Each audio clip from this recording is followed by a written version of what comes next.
Assalamualaikum warahmatullahi wabarakatuh. Kami dari kelompok 3 yang beranggotakan saya Anissa Husna Amalia dengan NIM M07191016, Atala Rania Insiro dengan NIM M07191022, Aulia Maulani Siva NH dengan NIM M07191024, Nandia Arifa Wulandari dengan NIM M07191076, dan Safina Mutia Kamalin dengan NIM M07191094 akan mempresentasikan hasil tim base project kami untuk mata kuliah ruang antar data mining, yaitu data mobile phone classification. Pertama-tama yaitu ada deskripsi data yang kami kerjakan. Data yang digunakan adalah data klasifikasi untuk harga telepon genggam berdasarkan signifikansinya atau yang disebut juga dengan mobile price classification, yang dimana terdapat dua dataset yang berbeda, yaitu dataset untuk training dan juga dataset untuk testing. Dataset training sendiri digunakan untuk membangun model, sementara dataset testing digunakan untuk menguji model yang telah dibangun sebelumnya oleh data training. Masing-masing dataset training dan testing memiliki 21 variabel atau atribut. Untuk dataset training sendiri berjumlah 2.000 data, sedangkan data testing berjumlah 1.000 data. Untuk dataset trainingnya dapat dilihat pada layar beberapa keterangan dan juga tipe datanya. Untuk yang pertama ada variabel battery power, untuk keterangannya yaitu total energi yang dapat disimpan baterai dalam satuan mAh, dan tipe datanya merupakan tipe data numerik. Dan begitu pun selanjutnya hingga 21 variabel yaitu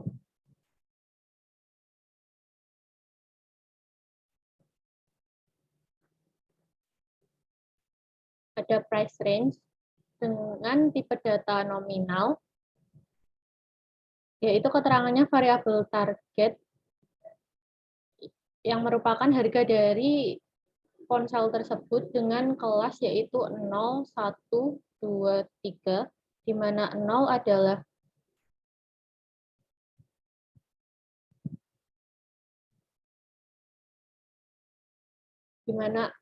yaitu ke atas,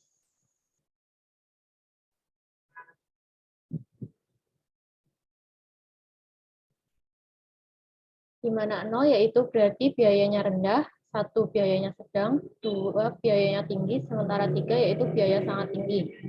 Sementara untuk dataset testingnya, variabel yang pertama yaitu ada variabel ID dengan tipe data numerik, dan selanjutnya hingga ke 21 variabel ada variabel Wi-Fi dengan keterangan mempunyai Wi-Fi atau tidak dengan tipe data kategorik atau nominal. Untuk proses yang pertama dilakukan yaitu pre-processing data. Kami menggunakan software WK untuk melakukan seluruh analisis pada percobaan ini, dan juga begitu pun untuk pre-processing datanya. Langkah pertama dalam pre-processing data yaitu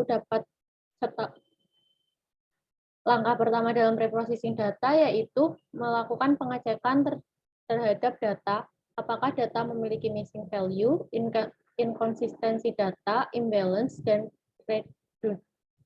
redundant data. Lalu jika terdapat apa yang telah saya sebutkan tadi, maka pre-processing perlu dilakukan.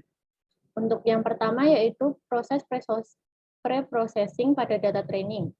Tampilan dataset training setelah diinputkan pada aplikasi WK yaitu sebagai berikut seperti di gambar 1. Pada dataset training yang telah diinputkan dapat dilihat bahwa semua variabel memiliki tipe data numerik. Padahal sebelumnya di deskripsi data telah dilihat jika ada beberapa variabel yang tipe datanya bukanlah numerik. Hal ini dikarenakan file yang diinputkan berupa format CSV sehingga semua variabelnya terbaca sebagai tipe data numerik. Lalu tipe data numerik ini tidak sesuai untuk beberapa variabel, yaitu ada di variabel blue, dual SIM, 4G, 3G, touchscreen, Wi-Fi, dan price range, yang seharusnya memiliki tipe data kategorik atau nominal. Untuk itu, maka langkah pertama yang dilakukan yaitu mengubah tipe data variabel-variabel tersebut dengan filter numerik to nominal. Lalu setelah diaplikan filter tersebut akan didapatkan output seperti pada di gambar 2, di mana ketujuh variabel tadi sekarang sudah memiliki tipe data yang sesuai, yaitu nominal. Selanjutnya dilakukan pengecekan apakah terdapat outlier dan extreme value menggunakan filter interval range. Dan hasilnya dapat dilihat pada gambar 3 untuk melihat apakah ada outlier, sementara gambar 4 untuk melihat apakah ada extreme value. Berdasarkan dua gambar itu, dapat dilihat jika variabel outlier dan extreme value berjumlah 0. Hal ini menandakan pada label yes-nya berjumlah 0. Hal ini menandakan bahwa tidak terdapat outlier maupun extreme value pada dataset training ini. Selanjutnya yaitu memvisualisasikan data training berdasarkan kelas, yaitu price range, seperti yang terlihat pada gambar 5. Dalam visualisasi ini dapat ditarik kesimpulan jika masing-masing variabel cukup seimbang sehingga tidak perlu dilakukan analisis untuk mengatasi imbalance datanya. Maka selanjutnya langkah terakhir sebelum dilakukan analisis lebih lanjut yaitu menyimpan file hasil preprocessing dalam bentuk ARFF agar tipe data tidak berubah kembali menjadi numerik seperti pada sebelumnya. Untuk selanjutnya yaitu preprocessing data testing akan dijelaskan oleh teman saya Atala. Baik, selanjutnya akan saya jelaskan mengenai preprocessing pada data testing.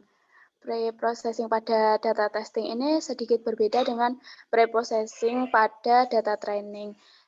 Dikarenakan pada data training dan testing ini terdapat perbedaan atribut.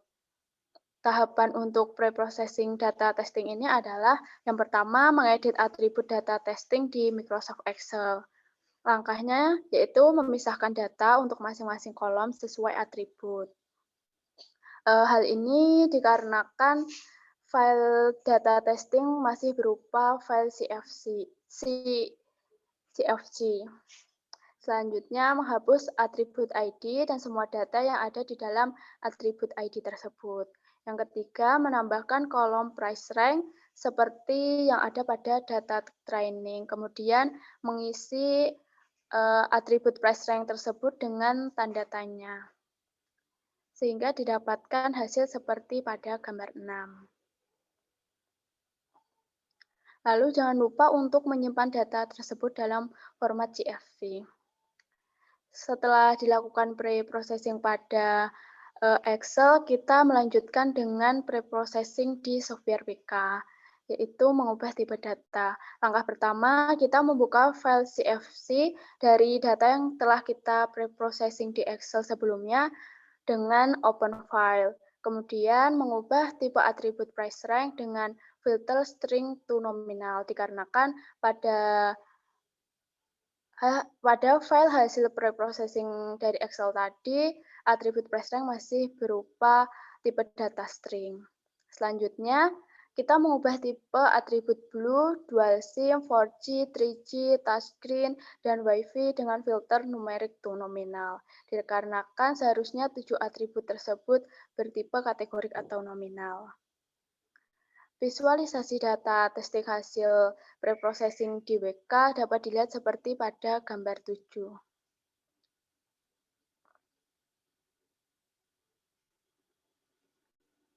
Lalu untuk selanjutnya kita melakukan preprocessing di software Notepad. Yang pertama kita menyamakan header dalam Notepad di data testing dan data training. Hal ini perlu dilakukan karena pada data testing belum terdapat kelas yang ditentukan, sehingga tampilan header dalam Notepad untuk data testing berubah. Dapat dilihat pada gambar tersebut bahwa price rank dapat dilihat pada tampilan data awal bahwa price rank untuk headernya masih 0. Kemudian untuk pada tampilan data akhir dapat dilihat bahwa atribut price rank atau variabel price rank sudah berisi header 0, 1, 2, dan 4.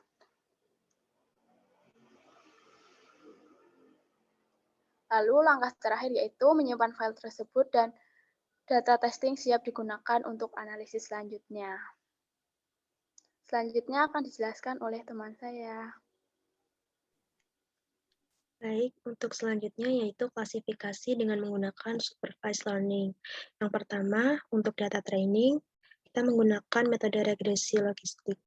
Regresi merupakan salah satu contoh dari supervised learning yang digunakan ketika variabel output adalah nilai real, seperti dolar atau berat. Salah satu jenis regresi yaitu regresi logistik. Analisis regresi logistik merupakan suatu metode statistika untuk menjelaskan hubungan antara variabel respon yang bersifat kategorik dan variabel-variabel prediktor yang bersifat kategorik maupun kuantitatif. Regresi logistik dapat dilakukan dengan berbagai software, salah satunya yaitu software WK. Adapun tahapan analisis data training dari mobile price di WK adalah yang pertama, membuka data mobile price yang sebelumnya sudah di pre-processing dengan menggunakan fitur open file. Kemudian, yang kedua yaitu memilih fitur classify. Yang ketiga yaitu pada bagian classifier, pilih choose, lalu classifier, kemudian pilih function, dan pilih logistik. Selanjutnya yaitu pada test option, dipilih cross validation sebesar 10%, kemudian klik start. Kemudian diperoleh output analisis data training pada data mobile press dengan menggunakan regresi logistik, yaitu correctly-nya sebesar 96,95% dan incorrectly-nya sebesar 3,05%.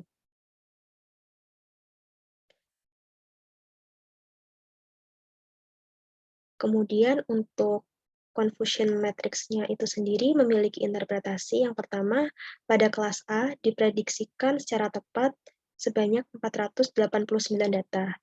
Diprediksikan salah pada kelas B sebanyak 11 data. Kemudian pada kelas B diprediksikan secara tepat sebanyak 481 data dan diprediksikan secara salah pada kelas C sebanyak 10 data.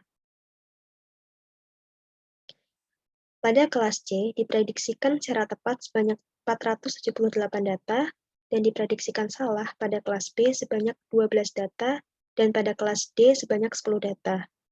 Kemudian pada kelas D diprediksikan secara tepat sebanyak 491 data dan diprediksikan salah pada kelas C sebanyak 9 data. Metode yang kedua yaitu naive Bayes. Naive Bayes merupakan salah satu metode yang dapat digunakan untuk mengklasifikasikan data untuk memprediksi probabilitas keanggotaan suatu kelas.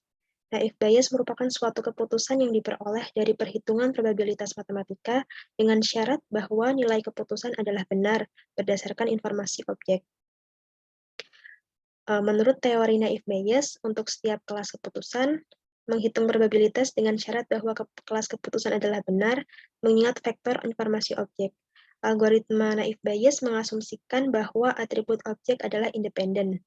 Dan pada kasus klasifikasi mobile price ini dapat dilakukan analisis algoritma naive Bayes dengan menggunakan software WK dengan langkah-langkah yang pertama, membuka data mobile price yang sudah dilakukan pre-processing pada tahap sebelumnya dengan menggunakan fitur open file. Kemudian yang kedua yaitu memilih fitur classify. Selanjutnya yaitu pada bagian classifier dipilih choose, kemudian classifier, pilih Bayes, dan kemudian pilih naive Bayes. Kemudian klik start. Diperoleh output sebagai berikut, yaitu correctly-nya sebesar 81,25% dan incorrectly-nya sebesar 18,75%. Adapun untuk confusion matrix-nya diinterpretasikan bahwa pada kelas A diprediksikan secara tepat sebanyak 464 data dan diprediksikan salah pada kelas B sebanyak 46 data. Pada kelas B diprediksikan secara tepat sebanyak 363 data dan diprediksikan salah pada kelas A sebanyak 44 data dan C sebanyak 93 data. Selanjutnya yaitu pada kelas C diprediksikan secara tepat sebanyak 366 data dan diprediksikan salah pada kelas B sebanyak 86 data dan pada kelas D sebanyak 48 data. Pada kelas D diprediksikan secara tepat sebanyak 442 data, diprediksikan salah pada kelas B sebanyak 1 data dan kelas C sebanyak 57 data. Selanjutnya akan dijelaskan oleh teman saya. Metode yang ketiga yaitu decision tree. yaitu sebuah diagram alir yang berbentuk seperti struktur pohon yang di mana setiap model internal node menyatakan pengujian terhadap atribut, setiap cabang menyatakan output dari pengujian tersebut, dan leaf node menyatakan kelas-kelas atau distribusi kelas. Node yang paling atas disebut dengan root node atau node akar. Decision tree menggunakan bantuan software WK dengan langkah-langkah sebagai berikut. Yang pertama, membuka data mobile press yang sebelumnya sudah dilakukan processing dengan menggunakan fitur open file. Yang kedua, memilih fitur classify. Yang selanjutnya pada bagian classifier, kita pilih choose, classify, trace, lalu kita pilih J48, lalu kita klik start. Didapatkan output sebagai berikut, yaitu correctly-nya sebesar 49,7% dan incorrectly-nya sebesar 50,3%. Pada kelas A diprediksikan secara tepat 245 data, diprediksikan salah pada kelas B sebanyak 248 data, pada kelas B diprediksikan secara tepat sebanyak 252 data, diprediksikan salah pada kelas A sebanyak 255 data. Dan visualisasinya sebagai berikut yang ditampilkan pada gambar 10. Yang selanjutnya yaitu metode keempat, yaitu support vector machine atau SVM, yaitu suatu teknik untuk melakukan prediksi baik dalam kasus klasifikasi maupun regresi. SVM memiliki prinsip dasar linear classifier, yaitu kasus klasifikasi yang secara linear dapat dipisahkan. Namun SVM telah dikembangkan agar dapat bekerja pada problem nonlinear dengan memasukkan konsep kernel pada ruang kerja berdimensi tinggi. Pada kasus klasifikasi mobile press, dapat dilakukan analisis FVM menggunakan bantuan software WK dengan langkah-langkah sebagai berikut.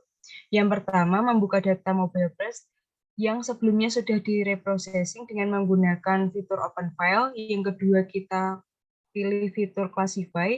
Yang selanjutnya, pada bagian classifier, kita pilih choose, classifier, function, lalu lib SVM, lalu kita klik start dan didapatkan output sebagai berikut, yaitu correctly-nya sebesar 30,6% dan incorrect-nya sebesar 69,4%.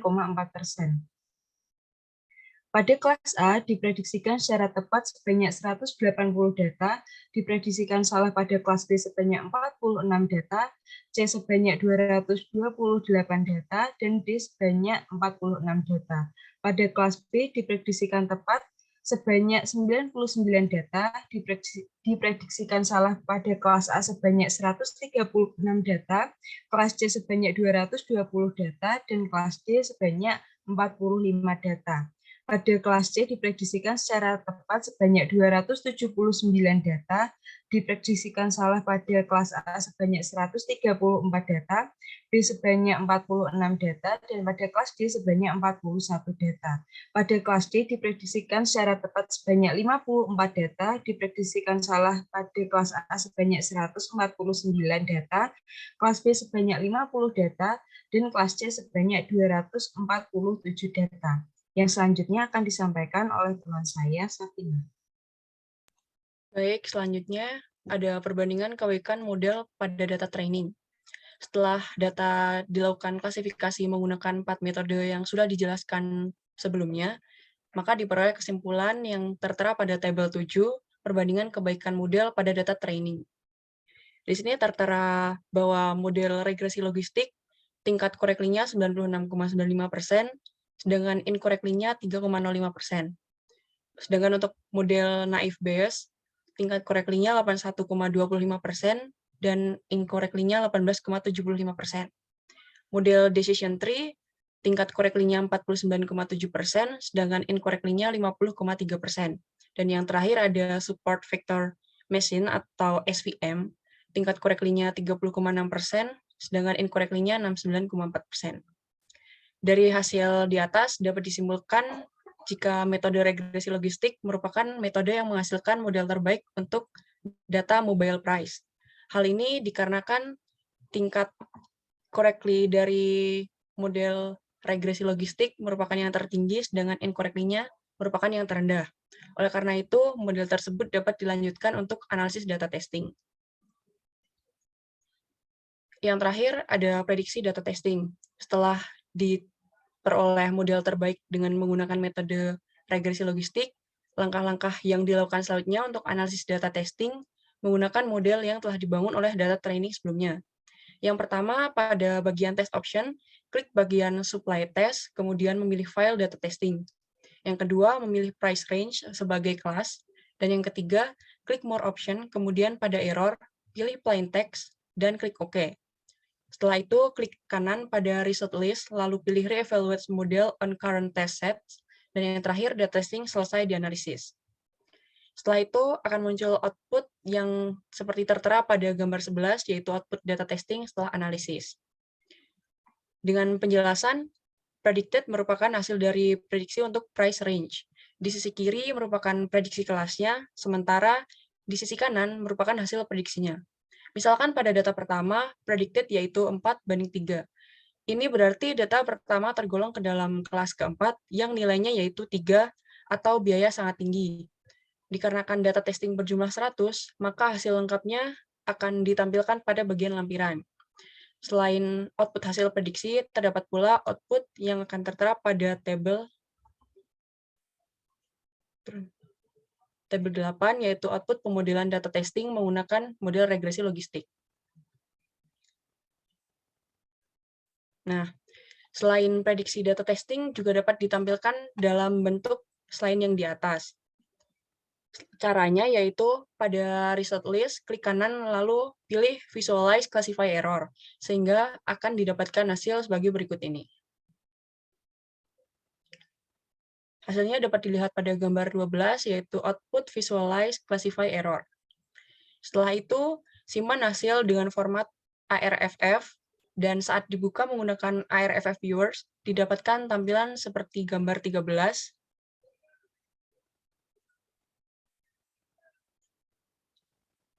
Nah, setelah melalui serangkaian analisis yang sudah tertera pada di atas, dapat disimpulkan bahwa hasil pada atribut ke-22 adalah hasil prediksi untuk price range.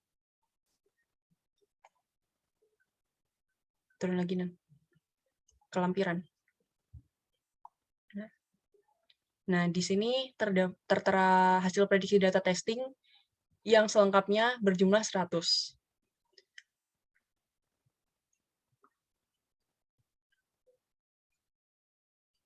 Mungkin sekian presentasi dari kelompok kami. Mohon maaf apabila banyak salah kata dan banyak kekurangan dalam penyampaian. Wassalamualaikum warahmatullahi wabarakatuh.